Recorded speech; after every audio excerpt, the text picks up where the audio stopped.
ಇನ್ನು big boss ಮನೆ ಒಳಗಡೆ ಹೋದಂತಹ ತ್ರಿವಿಕ್ರಮ್ ಅವರು ಬಿಗ್ ಬಾಸ್ ಮನೆಗೆ ಹೋಗಿನ ಮುಂಚೆ ಸಾಕಷ್ಟು ಸೋಲು ಗೆಲುವುಗಳನ್ನು ನೋಡಿ ಏರು ಇಳಿತಗಳೆಲ್ಲವೂ ಕೂಡ ಆಗಿರುತ್ತೆ 12 ಇಯರ್ಸ್ ಜರ್ನಿಯಲ್ಲಿ.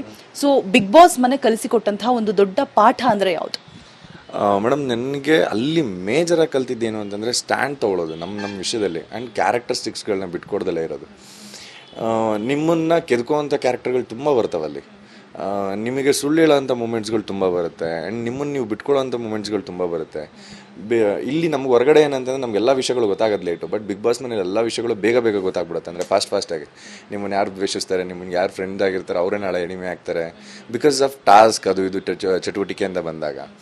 ಸೊ ಅವಾಗೇನಾಗುತ್ತೆ, ನಮ್ಮ ತನಗಳನ್ನ ಬಿಟ್ಕೊಡೋದಲ್ಲ ನಾವು ಹೆಂಗೆ ಆಟ ಆಡಬೇಕು ಆ್ಯಂಡ್ ಈ ಪ್ರಪಂಚದಲ್ಲಿ ನಾವು ಹೆಂಗಿರಬೇಕು, ಸೊ ಕ್ಯಾರೆಕ್ಟರಿಸ್ಟಿಕ್ಸ್ ಹೆಂಗೆ ಮೇಂಟೈನ್ ಮಾಡಬೇಕು, ನಮ್ಮನ್ನು ನಾವು ಹೆಂಗೆ ಸ್ಟ್ಯಾಂಡ್ ತೊಗೋಬೇಕು. ಕೆಲವು ಸತಿ ಆಚೆ ಇದ್ದಾಗ ನಾವು ಯಾಕೆ ಬೇಕು ಬಿಡು ಅಂತ ಬಿಟ್ಬಿಡ್ತೀವಿ ಕೆಲವೊಂದು ವಿಷಯಗಳು, ಅದನ್ನೇ ನಾವು ಎಡವಿರೋದು ಅಂತ ಅನ್ಕೊತೀವಿ.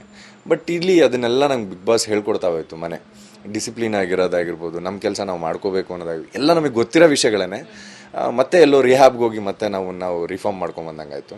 ಅಲ್ಲಿ ಕಲ್ತಿರೋ ಪಾಠ ಆ್ಯಕ್ಚುಲಿ ಲೈಫ್ ಟೈಮಿಗೆ ನೆನಪಿಸ್ಕೊಳ್ಳೋ ಥರ ಇದೆ ನನಗೆ. ನಿಮ್ಮ ಆಪ್ತರು ರಜತ್ ಈಸ್ ಲೈಕ್ ಸ್ಕ್ರ್ಯಾಚ್ ಮಾಡೋದೇ ಬೇಡ ಅವ್ನು ಗೋಲ್ಡು ಅಂತ ಗೊತ್ತಾಗ್ಬಿಡುತ್ತೆ. ನಿನ್ನೆಯಿಂದ ನಾನು ಅದನ್ನೇ ಹೇಳ್ತಾ ಇದ್ದೀನಿ. ಆ್ಯಂಡ್ ಈಸ್ ಹಾರ್ಶ್ ಅಷ್ಟೇ, ಮುಗಿನ ತುದಿಲಿರುತ್ತೆ ಕೋಪ ಅನ್ನೋದೊಂದು ಬಿಟ್ಟರೆ is a gold kind of a person.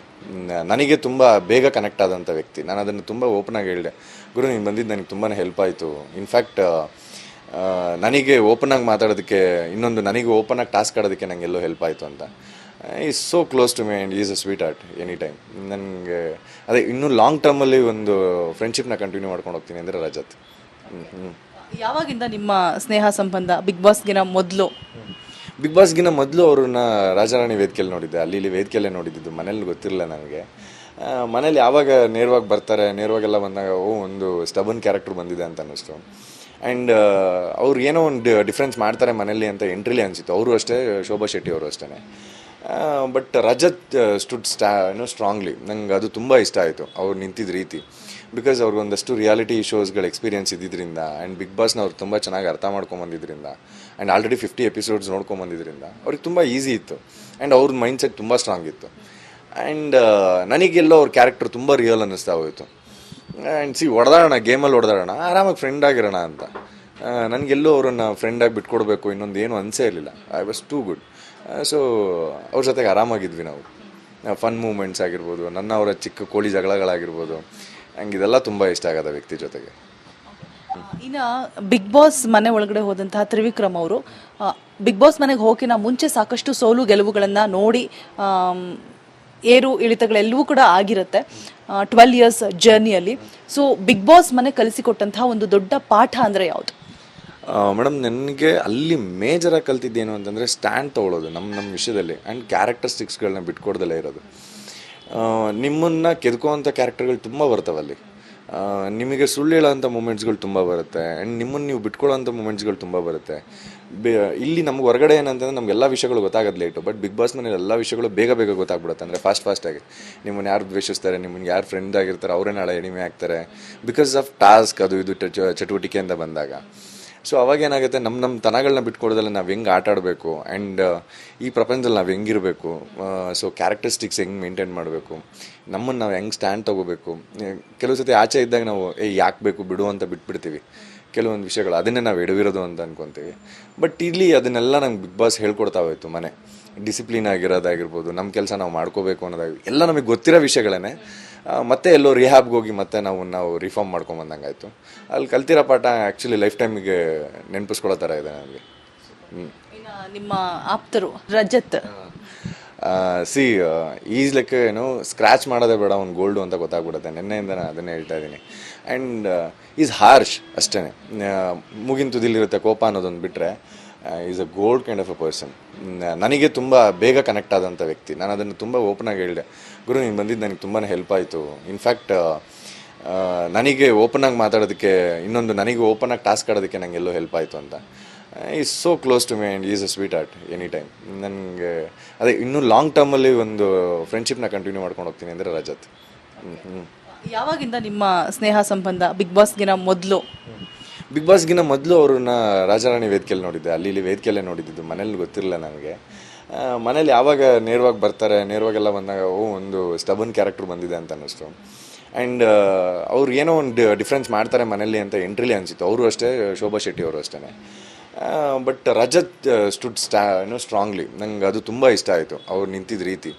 Because ಅವ್ರಿಗೊಂದಷ್ಟು ರಿಯಾಲಿಟಿ ಶೋಸ್ಗಳ ಎಕ್ಸ್ಪೀರಿಯನ್ಸ್ ಇದ್ದಿದ್ದರಿಂದ ಆ್ಯಂಡ್ ಬಿಗ್ ಬಾಸ್ನ ಅವ್ರು ತುಂಬ ಚೆನ್ನಾಗಿ ಅರ್ಥ ಮಾಡ್ಕೊಂಬಂದಿದ್ದರಿಂದ ಆ್ಯಂಡ್ ಆಲ್ರೆಡಿ 50 ಎಪಿಸೋಡ್ಸ್ ನೋಡ್ಕೊಂಬಂದಿದ್ದರಿಂದ ಅವ್ರಿಗೆ ತುಂಬ ಈಸಿ ಇತ್ತು. ಆ್ಯಂಡ್ ಅವ್ರದ್ದು ಮೈಂಡ್ ಸೆಟ್ ತುಂಬ ಸ್ಟ್ರಾಂಗ್ ಇತ್ತು. ಆ್ಯಂಡ್ ನನಗೆಲ್ಲೋ ಅವ್ರ ಕ್ಯಾರೆಕ್ಟರ್ ತುಂಬ ರಿಯಲ್ ಅನ್ನಿಸ್ತಾ ಹೋಯಿತು. ಆ್ಯಂಡ್ ಹೊಡೆದಾಡೋಣ, ಗೇಮಲ್ಲಿ ಹೊಡೆದಾಡೋಣ, ಆರಾಮಾಗಿ ಫ್ರೆಂಡ್ ಆಗಿರೋಣ ಅಂತ. ನನಗೆಲ್ಲೂ ಅವ್ರನ್ನ ಫ್ರೆಂಡಾಗಿ ಬಿಟ್ಕೊಡ್ಬೇಕು ಇನ್ನೊಂದು ಏನು ಅನಿಸೇ ಇರಲಿಲ್ಲ. I was too good. So ಅವ್ರ ಜೊತೆಗೆ ಆರಾಮಾಗಿದ್ವಿ ನಾವು. ಫನ್ ಮೂಮೆಂಟ್ಸ್ ಆಗಿರ್ಬೋದು, ಅವರ ಚಿಕ್ಕ ಕೋಳಿ ಜಗಳಗಳಾಗಿರ್ಬೋದು, ಹಂಗೆ ಇದೆಲ್ಲ ತುಂಬ ಇಷ್ಟ ಆಗದ ವ್ಯಕ್ತಿ ಜೊತೆಗೆ. ಇನ್ನು ಬಿಗ್ ಬಾಸ್ ಮನೆ ಒಳಗಡೆ ಹೋದಂತಹ ತ್ರಿವಿಕ್ರಮ್ ಅವರು ಬಿಗ್ ಬಾಸ್ ಮನೆಗೆ ಹೋಗಿನ ಮುಂಚೆ ಸಾಕಷ್ಟು ಸೋಲು ಗೆಲುವುಗಳನ್ನು ನೋಡಿ ಏರು ಇಳಿತಗಳೆಲ್ಲವೂ ಕೂಡ ಆಗಿರುತ್ತೆ 12 ಇಯರ್ಸ್ ಜರ್ನಿಯಲ್ಲಿ. ಸೊ ಬಿಗ್ ಬಾಸ್ ಮನೆ ಕಲಿಸಿಕೊಟ್ಟಂತಹ ಒಂದು ದೊಡ್ಡ ಪಾಠ ಅಂದರೆ ಯಾವುದು? ಮೇಡಮ್, ನನಗೆ ಅಲ್ಲಿ ಮೇಜರಾಗಿ ಕಲ್ತಿದ್ದೇನು ಅಂತಂದರೆ ಸ್ಟ್ಯಾಂಡ್ ತೊಗೊಳೋದು ನಮ್ಮ ವಿಷಯದಲ್ಲಿ ಆ್ಯಂಡ್ ಕ್ಯಾರೆಕ್ಟರಿಸ್ಟಿಕ್ಸ್ಗಳನ್ನ ಬಿಟ್ಕೊಡ್ದಲ್ಲೇ ಇರೋದು. ನಿಮ್ಮನ್ನು ಕೆದ್ಕೋವಂಥ ಕ್ಯಾರೆಕ್ಟರ್ಗಳು ತುಂಬ ಬರ್ತಾವಲ್ಲಿ. ನಿಮಗೆ ಸುಳ್ಳು ಹೇಳೋವಂಥ ಮೂಮೆಂಟ್ಸ್ಗಳು ತುಂಬ ಬರುತ್ತೆ ಆ್ಯಂಡ್ ನಿಮ್ಮನ್ನು ನೀವು ಬಿಟ್ಕೊಳ್ಳೋವಂಥ ಮೂಮೆಂಟ್ಸ್ಗಳು ತುಂಬ ಬರುತ್ತೆ. ಇಲ್ಲಿ ನಮ್ಗೆ ಹೊರಗಡೆ ಏನಂತಂದರೆ ನಮಗೆಲ್ಲ ವಿಷಯಗಳು ಗೊತ್ತಾಗೋದು ಲೇಟು. ಬಟ್ ಬಿಗ್ ಬಾಸ್ ಮನೇಲಿ ಎಲ್ಲ ವಿಷಯಗಳು ಬೇಗ ಗೊತ್ತಾಗ್ಬಿಡುತ್ತೆ. ಅಂದರೆ ಫಾಸ್ಟಾಗಿ ನಿಮ್ಮನ್ನು ಯಾರು ದ್ವೇಷಿಸ್ತಾರೆ, ನಿಮ್ಮನ್ನು ಯಾರು ಫ್ರೆಂಡ್ ಆಗಿರ್ತಾರೆ ಅವರೇ ನಾಳೆ ಎಣಿಮೆ ಆಗ್ತಾರೆ ಬಿಕಾಸ್ ಆಫ್ ಟಾಸ್ಕ್, ಅದು ಇದು ಚಟುವಟಿಕೆ ಅಂತ ಬಂದಾಗ. ಸೊ ಅವಾಗೇನಾಗುತ್ತೆ, ನಮ್ಮ ತನಗಳನ್ನ ಬಿಟ್ಕೊಡೋದಲ್ಲ, ನಾವು ಹೆಂಗೆ ಆಟ ಆಡಬೇಕು ಆ್ಯಂಡ್ ಈ ಪ್ರಪಂಚದಲ್ಲಿ ನಾವು ಹೆಂಗಿರಬೇಕು, ಸೊ ಕ್ಯಾರೆಕ್ಟರಿಸ್ಟಿಕ್ಸ್ ಹೆಂಗೆ ಮೇಂಟೈನ್ ಮಾಡಬೇಕು, ನಮ್ಮನ್ನು ನಾವು ಹೆಂಗೆ ಸ್ಟ್ಯಾಂಡ್ ತೊಗೋಬೇಕು. ಕೆಲವು ಸತಿ ಆಚೆ ಇದ್ದಾಗ ನಾವು ಯಾಕೆ ಬೇಕು ಬಿಡು ಅಂತ ಬಿಟ್ಬಿಡ್ತೀವಿ ಕೆಲವೊಂದು ವಿಷಯಗಳು, ಅದನ್ನೇ ನಾವು ಎಡವಿರೋದು ಅಂತ ಅನ್ಕೊತೀವಿ. ಬಟ್ ಇಲ್ಲಿ ಅದನ್ನೆಲ್ಲ ನಂಗೆ ಬಿಗ್ ಬಾಸ್ ಹೇಳ್ಕೊಡ್ತಾ ಹೋಯ್ತು. ಮನೆ ಡಿಸಿಪ್ಲಿನ್ ಆಗಿರೋದಾಗಿರ್ಬೋದು, ನಮ್ಮ ಕೆಲಸ ನಾವು ಮಾಡ್ಕೋಬೇಕು ಅನ್ನೋದಾಗಿ ಎಲ್ಲ ನಮಗೆ ಗೊತ್ತಿರೋ ವಿಷಯಗಳೇ ಮತ್ತೆ ಎಲ್ಲೋ ರಿಹ್ಯಾಬ್ಗೆ ಹೋಗಿ ಮತ್ತೆ ನಾವು ರಿಫಾರ್ಮ್ ಮಾಡ್ಕೊಂಬಂದಂಗಾಯಿತು. ಅಲ್ಲಿ ಕಲ್ತಿರೋ ಪಾಠ ಆ್ಯಕ್ಚುಲಿ ಲೈಫ್ ಟೈಮಿಗೆ ನೆನಪಿಸ್ಕೊಳ್ಳೋ ಥರ ಇದೆ ನನಗೆ. ನಿಮ್ಮ ಆಪ್ತರು ರಜತ್ ಈಸ್ ಲೈಕ್ ಸ್ಕ್ರ್ಯಾಚ್ ಮಾಡೋದೇ ಬೇಡ, ಒಂದು ಗೋಲ್ಡು ಅಂತ ಗೊತ್ತಾಗ್ಬಿಡುತ್ತೆ. ನಿನ್ನೆಯಿಂದ ನಾನು ಅದನ್ನೇ ಹೇಳ್ತಾ ಇದ್ದೀನಿ. ಆ್ಯಂಡ್ ಈಸ್ ಹಾರ್ಶ್ ಅಷ್ಟೇ, ಮುಗಿನ ತುದಿಲಿರುತ್ತೆ ಕೋಪ ಅನ್ನೋದೊಂದು ಬಿಟ್ಟರೆ is a gold kind of a person. ನನಗೆ ತುಂಬ ಬೇಗ ಕನೆಕ್ಟ್ ಆದಂಥ ವ್ಯಕ್ತಿ. ನಾನು ಅದನ್ನು ತುಂಬ ಓಪನಾಗಿ ಹೇಳಿದೆ, ಗುರು ನೀನು ಬಂದಿದ್ದು ನನಗೆ ತುಂಬಾ ಹೆಲ್ಪ್ ಆಯಿತು. ಇನ್ಫ್ಯಾಕ್ಟ್ ನನಗೆ ಓಪನಾಗಿ ಮಾತಾಡೋದಕ್ಕೆ, ನನಗೆ ಓಪನಾಗಿ ಟಾಸ್ಕ್ ಆಡೋದಕ್ಕೆ ನನಗೆಲ್ಲೋ ಹೆಲ್ಪ್ ಆಯಿತು ಅಂತ. Is so close to me and is a sweetheart any time. ನನಗೆ ಅದೇ ಇನ್ನೂ ಲಾಂಗ್ ಟರ್ಮಲ್ಲಿ ಒಂದು ಫ್ರೆಂಡ್ಶಿಪ್ನ ಕಂಟಿನ್ಯೂ ಮಾಡ್ಕೊಂಡು ಹೋಗ್ತೀನಿ ಅಂದರೆ ರಜತ್. ಯಾವಾಗಿಂದ ನಿಮ್ಮ ಸ್ನೇಹ ಸಂಬಂಧ? ಬಿಗ್ ಬಾಸ್ಗಿನ ಮೊದಲು ಅವ್ರನ್ನ ರಾಜಾರಾಣಿ ವೇದಿಕೆಯಲ್ಲಿ ನೋಡಿದ್ದೆ, ಅಲ್ಲಿ ಇಲ್ಲಿ ವೇದಿಕೆಯಲ್ಲೇ ನೋಡಿದ್ದು, ಮನೇಲಿ ಗೊತ್ತಿರಲಿಲ್ಲ ನನಗೆ. ಮನೇಲಿ ಯಾವಾಗ ನೇರವಾಗಿ ಬರ್ತಾರೆ, ನೇರವಾಗೆಲ್ಲ ಬಂದಾಗ ಒಂದು ಸ್ಟಬನ್ ಕ್ಯಾರೆಕ್ಟರ್ ಬಂದಿದೆ ಅಂತ ಅನ್ನಿಸ್ತು. ಆ್ಯಂಡ್ ಅವ್ರು ಏನೋ ಒಂದು ಡಿಫ್ರೆನ್ಸ್ ಮಾಡ್ತಾರೆ ಮನೇಲಿ ಅಂತ ಎಂಟ್ರಿಲಿ ಅನಿಸಿತ್ತು. ಅವರು ಅಷ್ಟೇ, ಶೋಭಾ ಶೆಟ್ಟಿ ಅವರು ಅಷ್ಟೇ. But Rajath stood strongly. ನಂಗೆ ಅದು ತುಂಬ ಇಷ್ಟ ಆಯಿತು ಅವ್ರು ನಿಂತಿದ್ದ ರೀತಿ. ಬಿಕಾಸ್ ಅವ್ರಿಗೊಂದಷ್ಟು ರಿಯಾಲಿಟಿ ಶೋಸ್ಗಳ ಎಕ್ಸ್ಪೀರಿಯನ್ಸ್ ಇದ್ದಿದ್ದರಿಂದ ಆ್ಯಂಡ್ ಬಿಗ್ ಬಾಸ್ನ ಅವ್ರು ತುಂಬ ಚೆನ್ನಾಗಿ ಅರ್ಥ ಮಾಡ್ಕೊಂಬಂದಿದ್ದರಿಂದ ಆ್ಯಂಡ್ ಆಲ್ರೆಡಿ 50 ಎಪಿಸೋಡ್ಸ್ ನೋಡ್ಕೊಂಬಂದಿದ್ದರಿಂದ ಅವ್ರಿಗೆ ತುಂಬ ಈಸಿ ಇತ್ತು. ಆ್ಯಂಡ್ ಅವ್ರದ್ದು ಮೈಂಡ್ ಸೆಟ್ ತುಂಬ ಸ್ಟ್ರಾಂಗ್ ಇತ್ತು. ಆ್ಯಂಡ್ ನನಗೆಲ್ಲೋ ಅವ್ರ ಕ್ಯಾರೆಕ್ಟರ್ ತುಂಬ ರಿಯಲ್ ಅನ್ನಿಸ್ತಾ ಹೋಯಿತು. ಆ್ಯಂಡ್ ಹೊಡೆದಾಡೋಣ, ಗೇಮಲ್ಲಿ ಹೊಡೆದಾಡೋಣ, ಆರಾಮಾಗಿ ಫ್ರೆಂಡ್ ಆಗಿರೋಣ ಅಂತ. ನನಗೆಲ್ಲೂ ಅವ್ರನ್ನ ಫ್ರೆಂಡಾಗಿ ಬಿಟ್ಕೊಡ್ಬೇಕು ಇನ್ನೊಂದು ಏನು ಅನಿಸೇ ಇರಲಿಲ್ಲ. I was too good. So ಅವ್ರ ಜೊತೆಗೆ ಆರಾಮಾಗಿದ್ವಿ ನಾವು. ಫನ್ ಮೂಮೆಂಟ್ಸ್ ಆಗಿರ್ಬೋದು, ಅವರ ಚಿಕ್ಕ ಕೋಳಿ ಜಗಳಗಳಾಗಿರ್ಬೋದು, ಹಂಗೆ ಇದೆಲ್ಲ ತುಂಬ ಇಷ್ಟ ಆಗದ ವ್ಯಕ್ತಿ ಜೊತೆಗೆ.